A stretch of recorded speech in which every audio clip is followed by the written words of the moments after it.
अस्सलाम वालेकुम। स्पेन का वीज़ा अप्रूवल रेशियो बेहतरीन है शेंगेन स्टेट्स में। स्पेन एक ऐसा कंट्री है जहां की सेटलमेंट भी हो जाती है, यानी कि आपको पीआर और आगे चल के सिटीजनशिप भी मिल जाती है। स्पेन के वीज़ा एप्लीकेशन फॉर्म में लोग काफ़ी मिस्टेक्स करते हैं, जिसकी वजह से वीज़ा रिजेक्ट हो जाता है। स्पेन की सेटलमेंट में इतना टाइम नहीं लगता जितना कि दूसरे शेंगेन स्टेट में लगता है, जैसे कि स्विट्जरलैंड या डेनमार्क। स्पेन की वीज़ा फॉर्म फिलिंग इस तरीके से आपको कोई भी एक्सप्लेन नहीं करेगा, क्योंकि इसकी फॉर्म फिलिंग और प्रोसेस के लिए लोग एक बड़ी तादाद में पैसे चार्ज करते हैं। मगर हकीकत में ये वीज़ा फॉर्म आप खुद फिल कर सकते हैं। आपको सिर्फ एम्बेसी की फीस देनी होती है और बायोमेट्रिक्स के चार्जेस देने होते हैं वीज़ा सेंटर के। और ये प्रोसेस इतना आसान है कि आप स्पेन का वीज़ा फॉर्म खुद फिल करके ये वीज़ा अप्लाई करके हासिल कर सकते हैं बगैर किसी की हेल्प के, जो मैं आपको करके दिखाऊंगा इसी वीडियो में।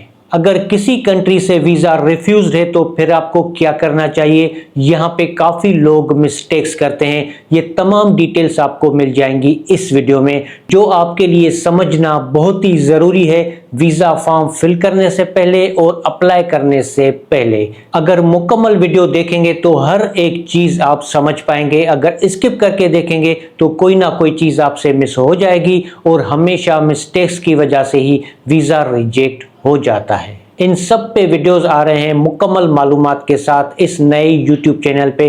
तो अगर आपने अभी तक इस चैनल को सब्सक्राइब नहीं किया तो इसको सब्सक्राइब कर लें, बेल आइकन प्रेस कर लें, ताकि जो भी नया वीडियो आए उसकी नोटिफिकेशन सबसे पहले आपको मिल सके। स्पेन का वीज़ा एप्लीकेशन फॉर्म फिल करने से पहले मैं आपके साथ फटाफट से शेयर करता चलूं कि जब हम अप्लाई करते हैं स्पेन के वीज़ा के लिए तो हमें चाहिए होता है एक प्रोफेशनल कवर लेटर, जिसमें हमें गलती करने की गुंजाइश नहीं होती। हमें चाहिए होता है एक day by day travel plan. Travel plan उतने दिन का होना चाहिए जो जेन्युइन लगे। हमें चाहिए ट्रैवल हिस्ट्री डॉक्यूमेंट। अगर आपकी पहले कोई ट्रैवल हिस्ट्री है तो इस डॉक्यूमेंट में आप अच्छे तरीके से उसको जस्टिफाई कर सकते हैं। साथ ये भी नोट कर लें कि ट्रैवल हिस्ट्री का होना वीज़ा के लिए अप्लाई करने के लिए लाजमी नहीं होता। ये 3 डॉक्यूमेंट्स प्रोफेशनल तरीके से और इसके अलावा होटल बुकिंग और फ्लाइट रिजर्वेशन, ये 5 डॉक्यूमेंट्स आपको मेरी टीम भी बना के दे सकती है। इस पे हमने बहुत ही कम चार्जेस रखे हैं जो हर कोई अफोर्ड कर सके।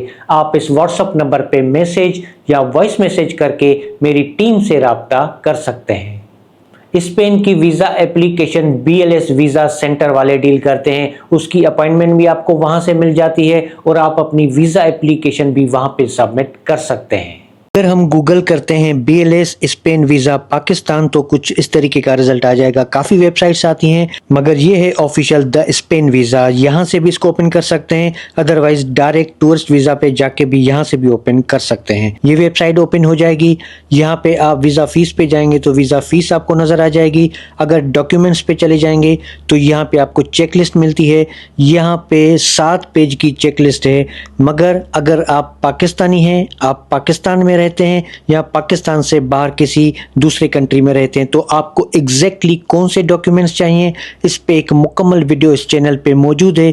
उसका लिंक आपको आई बटन पे और इस वीडियो की डिस्क्रिप्शन में मिल जाएगा, जिससे आपको अच्छे से आइडिया हो जाएगा कि आपको एग्जैक्टली कौन से डॉक्यूमेंट्स चाहिए। अगर फोटो स्पेसिफिकेशन पे आ जाएंगे तो फोटो की डिटेल्स आपको मिल जाएगी। प्रोसेस टाइम पे प्रोसेस टाइम मिल जाएगा। 6 महीने एडवांस में हम अप्लाई कर सकते हैं। नॉर्मली 3 महीने लग जाते हैं, मगर 15 डेज जो है वो मिनिमम टाइम होता है। डाउनलोड फॉर्म पे जाएंगे तो यहाँ पे आपको इंग्लिश लैंग्वेज का फॉर्म नजर आएगा। इसको हम ओपन करेंगे, हमारा वीजा एप्लीकेशन फॉर्म ओपन हो जाएगा। ये एडिटेबल होता है, इसको यहीं पे फिल किया जा सकता है ब्राउजर के अंदर। जैसे कि हमारा सरनेम हो गया, उसके बाद है सरनेम एट बर्थ। जब आप पैदा हुए थे उस तरफ अगर डिफरेंट सरनेम था तो यहाँ पे टाइप कर सकते हैं। यहाँ पे आएगा आपका गिवन नेम की डेट ऑफ बर्थ, आपकी प्लेस ऑफ बर्थ, आपका कंट्री ऑफ बर्थ, और अगर एट बर्थ टाइम आपकी डिफरेंट नेशनलिटी थी तो वो यहाँ पे डालेंगे। पाकिस्तान के अलावा कोई दूसरी नेशनलिटी है तो वो हम यहाँ पे टाइप कर देंगे।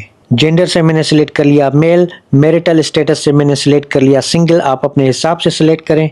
इस बॉक्स में आपसे पूछ रहा है कि अगर आपके साथ कोई माइनर बच्चे ट्रेवल कर रहे हैं तो उसकी अथॉरिटी और डिटेल आपके पास होनी चाहिए, तो इसको हम स्किप कर देंगे।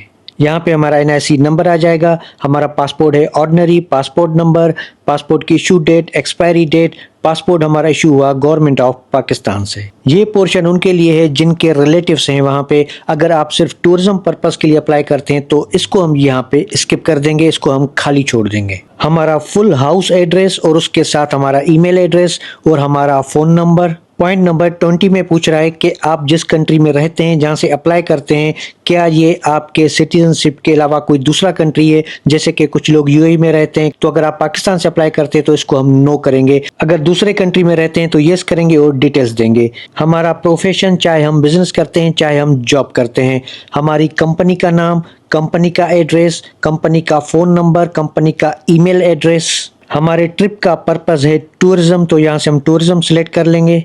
बॉक्स नंबर 24 में आप अपने ट्रेवल प्लान की डिटेल्स यहाँ पे डाल सकते हैं। जो चीज़ें आप वहाँ पे विजिट करेंगे, कौन से डेट्स पे विजिट करेंगे, वो यहाँ पे टाइप कर सकते हैं।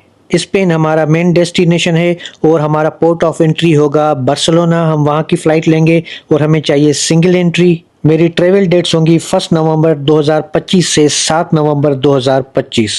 पॉइंट 29 में पूछ रहा है कि आपने शेंगन वीज़ा किसी भी कंट्री से अप्लाई किया है और फिंगरप्रिंट्स दिए हैं तो उसको आप येस करेंगे, डिटेल्स देंगे, अदरवाइज उसको हम यहाँ पे नो कर देंगे। पॉइंट नंबर 30 में पूछ रहा है कि स्पेन के अलावा क्या आप कहीं और ट्रेवल करेंगे। कहीं और ट्रेवल करेंगे तो कहाँ ट्रेवल करेंगे, उस कंट्री का नाम और उसकी जो वीज़ा है, जो परमिट है, उसकी वैलिडिटी कब तक है, वो डिटेल यहाँ पे देनी होगी। पॉइंट 31 में आपसे पूछ रहा है कि किसी इंडिविजुअल ने क्या आपको इनवाइट किया है स्पेन से। अगर किया है तो उसकी डिटेल, अगर नहीं किया तो होटल की डिटेल। तो यहाँ पे हम डाल देंगे अपना होटल नेम, होटल का एड्रेस और होटल का ईमेल एड्रेस। दोनों चीज़ें इस बॉक्स में डालनी है, मैं सिर्फ समझाने के लिए डाल रहा हूँ। और यहाँ पे आपको देना है होटल का फ़ोन नंबर। अब यहाँ पे आपसे पूछ रहा है कि स्पेन से किसी ऑर्गेनाइजेशन या किसी कंपनी ने आपको इनवाइट किया है तो उसकी डिटेल्स यहाँ पे देनी होगी। अगर नहीं इनवाइट किया तो इस पोर्शन को हम यहाँ पे खाली छोड़ देंगे। ट्रिप के एक्सपेंसेस कौन बियर करेगा, तो मैं यहाँ पे टिक कर लूँगा बाय एप्लीकेंट हिमसेल्फ और हरसेल्फ। और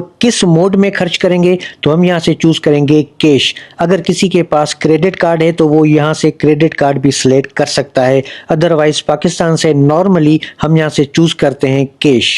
यहाँ पे आपसे पूछ रहा है कि वीज़ा एप्लीकेशन फॉर्म अगर आपका किसी और ने फिल किया है तो उसका नाम, उसका एड्रेस, उसका ईमेल एड्रेस और उसका फ़ोन नंबर देना होगा। अगर आपने खुद फिल किया है तो इसको हम खाली छोड़ देंगे, नॉर्मली इसको लोग खाली छोड़ देते हैं। उसके बाद यहाँ पे टर्म एंड कंडीशंस हैं, अगर आप रीड करना चाहें तो रीड कर सकते हैं। प्लेस आप यहाँ पे टाइप कर सकते हैं। फॉर्म पे टॉप राइट साइड पे देखें तो यहाँ पे प्रिंट का ऑप्शन है, यहाँ पे आप डायरेक्ट इस फॉर्म को प्रिंट भी कर सकते हैं या आपको सेव एज PDF का ऑप्शन भी मिल जाता है। तो यहाँ पे हम सेव कर लेते हैं। फॉर्म हमारा ये सेव हो चुका है PDF फॉर्मेट में, इसको आप एक बार चेक कर लें। राइट साइड में आपने कुछ फिल नहीं करना है। अगर कोई मिस्टेक हो गई है तो वापस आप ब्राउजर में जाके ठीक कर सकते हैं और दोबारा इस फॉर्म को आप सेव कर सकते हैं। फिर जितने भी रिक्वायर्ड डॉक्यूमेंट्स हैं उसके साथ ये वीज़ा एप्लीकेशन फॉर्म, जिस दिन की आपकी अपॉइंटमेंट होगी BLS में, आप जाके अपनी वीज़ा एप्लीकेशन सबमिट कर सकते हैं। सबमिशन से पहले यहाँ पे डेट और अपने सिग्नेचर करना ना भूलें।